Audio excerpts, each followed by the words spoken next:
this is purely Democrat.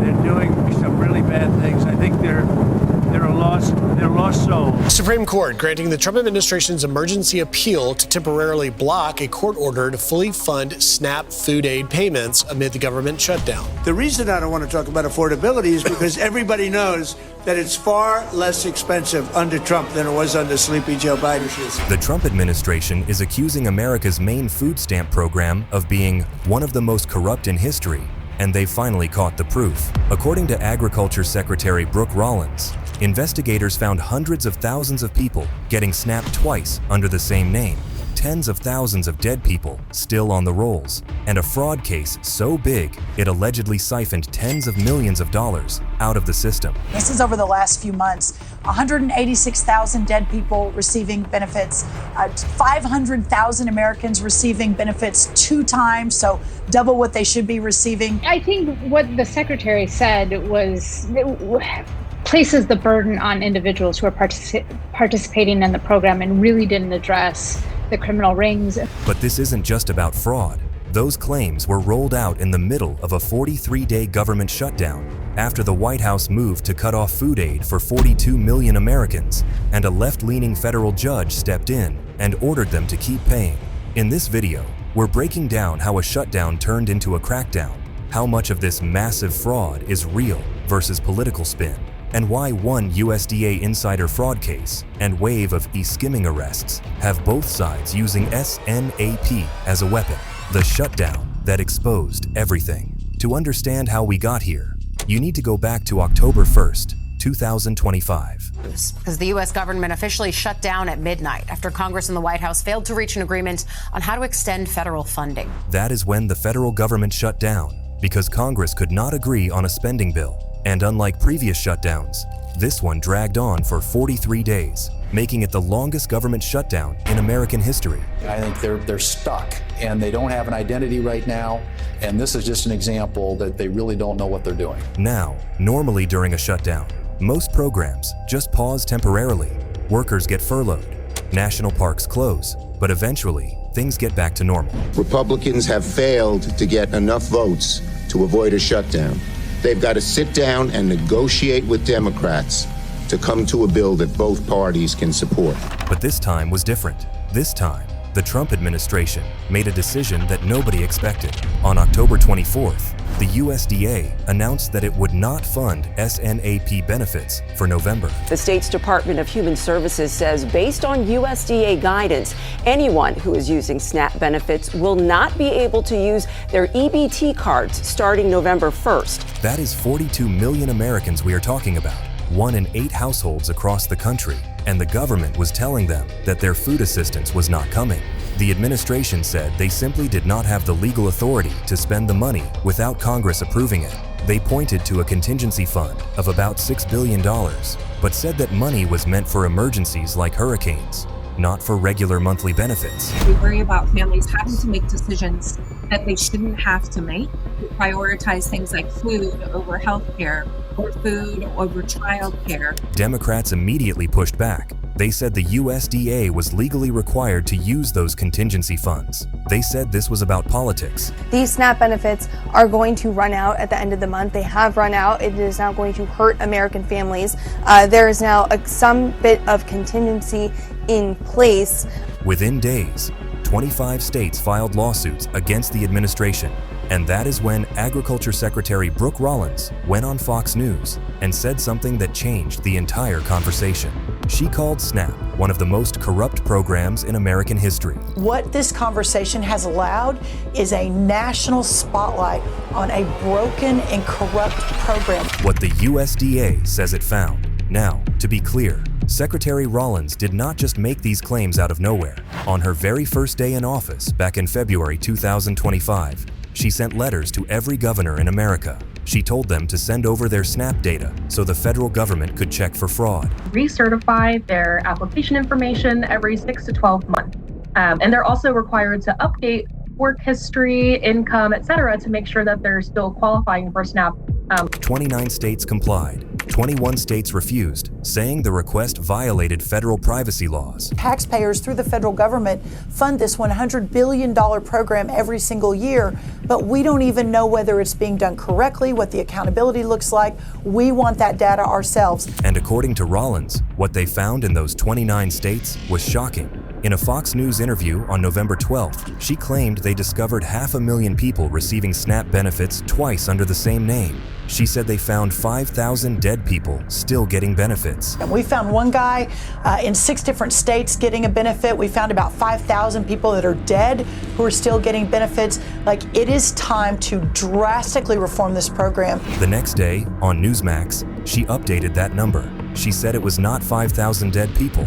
It was actually 186,000 deceased individuals still on the rolls. This is what we're trying to bring under control. And listen, we always knew it was going to be a really big deal. We knew that it was stunning what was happening.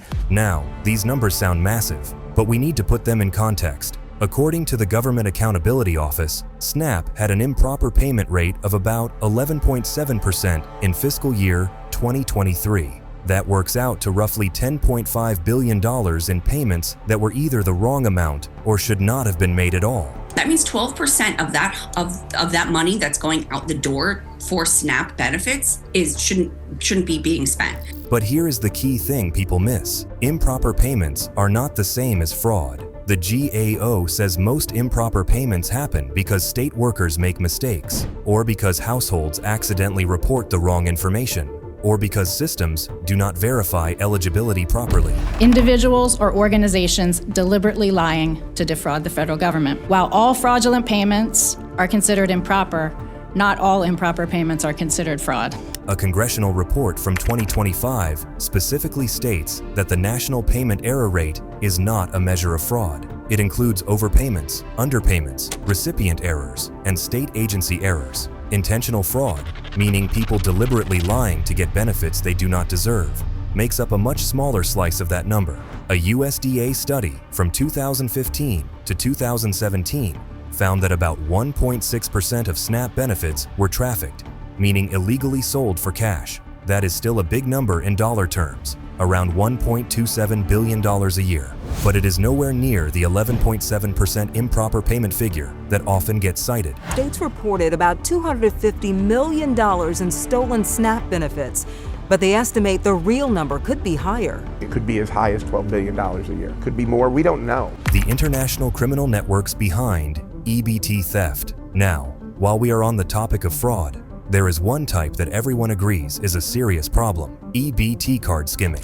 This is where criminals install devices on ATMs, gas pumps, and point-of-sale terminals that steal card information from SNAP recipients. They then clone those cards and drain the accounts, sometimes within minutes of the benefits being loaded. The average food stamp recipient receives about $182 in monthly benefits according to the USDA, and those benefits are accessed via an EBT, or electronic benefits transfer card. And according to federal investigators, this is not small-time theft. This is organized crime on an international scale.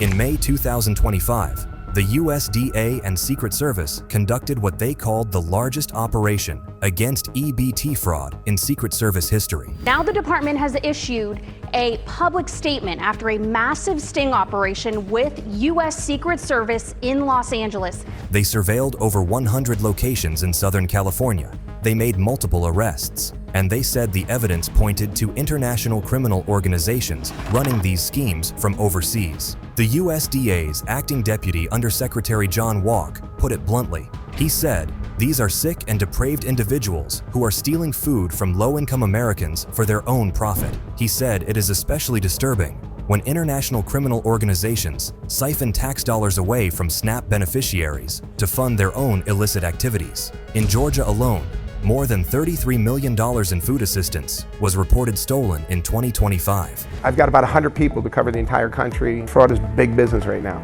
Transnational criminals have really taken over. Nationwide, stolen benefits cost the government over $102 million just in the first quarter of fiscal year 2025. That was up from $69.4 million the previous quarter and $31.9 million the same period a year earlier. Georgia is leading the country at $23 million stolen. And our investigation exposes how the crime is connected to other states. And here is the really troubling part. Federal reimbursement for stolen benefits ended in December 2024. That means if your EBT card gets skimmed today, you might not get that money back. In Los Angeles, ICE and the Secret Service have arrested dozens of people connected to EBT skimming operations. Many of them were foreign nationals. Authorities said Romanian criminal groups have specifically targeted EBT accounts at the beginning of each month to exploit newly loaded benefits. USDA changed the rules and allowed the retailers, particularly the smaller ones, to use the least expensive device. It totally changed the dynamic. In one case, federal agents in San Diego prosecuted 7 foreign nationals, including 6 Romanians and 1 Italian, who they said stole $181 million in California welfare dollars over nearly 3 years using unauthorized ATM withdrawals. The $66 million fraud case that shocked America. But international card skimmers are not the only problem. Sometimes the fraud comes from inside the system itself. On May 29, 2025, federal prosecutors in New York unsealed charges against 6 people in what they called one of the largest food stamp frauds in American history. Yesterday was, if not the largest, one of the largest stings, and moving forward and finding that fraud, I think almost $70 million. The scheme allegedly generated over $66 million in unauthorized SNAP transactions. And at the center of it was a USDA employee named Arlasa Davis. Davis worked in the very division of the USDA that was supposed to identify and stop SNAP fraud. But according to prosecutors, she used her position to sell hundreds of EBT license numbers to a network of criminals. According to the Justice Department, the group set up a network that supplied approximately 160 unauthorized EBT terminals to stores across the New York area. To make the terminals work, they needed valid license numbers from the USDA. That is where Davis came in. Prosecutors say she photographed handwritten lists of license numbers meant for legitimate stores and sent them to an intermediary. Those numbers were then sold to Kehoe and his associates. That it's time for real effective change. Part of that $200 billion annual program, the best sort of estimate is between 20 to 30% of that. The group allegedly processed more than $30 million in illegal EBT transactions. Davis alone enabled over $36 million in fraudulent redemptions. And how did they pay her? According to court documents, they disguised the bribes as birthday gifts and flowers. Those terminals then illegally processed more than $30 million in EBT transactions. Secretary Rollins called this case just the tip of the spear. She said there would be many more arrests to come. Now, while all of this fraud crackdown was happening, the administration was also fighting a legal war on another front. Remember, when the shutdown started, the USDA said it would not fund SNAP for November. That decision immediately triggered lawsuits from cities, nonprofits, and Democratic-led states. The first major ruling came on October 31st in Rhode Island. There is a contingency fund at USDA, but that contingency fund, by the way, doesn't even cover, I think, half of the $9.2 billion that would be required for November SNAP. Federal Judge John McConnell, who was appointed by Barack Obama, ordered the Trump administration to use its contingency funds to pay SNAP benefits. He called the suspension of benefits arbitrary and said it would cause irreparable harm. Feeds 42 million people, and it was set to run out of funds by Saturday without intervention. The administration complied partially. They released about $4.65 billion from the contingency fund, enough to cover roughly 65% of normal benefits. But McConnell was not satisfied. On November 6th, he issued a new order. He said the administration had to fully fund SNAP by the next day. He pointed to another pot of money, about $17 billion set aside for child nutrition programs, and said the USDA should tap into that to cover the gap. Breaking news involving the fight over SNAP benefits. The Department of Agriculture says it will begin fully funding the program immediately. The administration was furious. Some states had already issued full benefits before the Supreme Court stepped in. Others had issued partial benefits. Others had issued nothing at all. The USDA sent a memo telling states to undo any steps taken to issue full benefits or face financial penalties. But it was not clear how states were supposed to claw back money that had already been deposited on EBT cards. Finally, on November 12th, Congress passed a funding bill and ended the shutdown. President Donald Trump signed the spending bill tonight to fund the government through January. The bill cleared its way through the House by a vote margin of 222 to 209. Now, throughout all of this, the administration kept pointing to fraud as the reason they were being so aggressive. But not everyone is convinced. Tracy Roof, a political scientist at the University of Richmond, pointed out something interesting about Rawlins's claims. She said, if the administration only arrested about 120 people, but removed 700,000 from the rolls, then clearly most of those people were not committing fraud. So where did those 700,000 people go?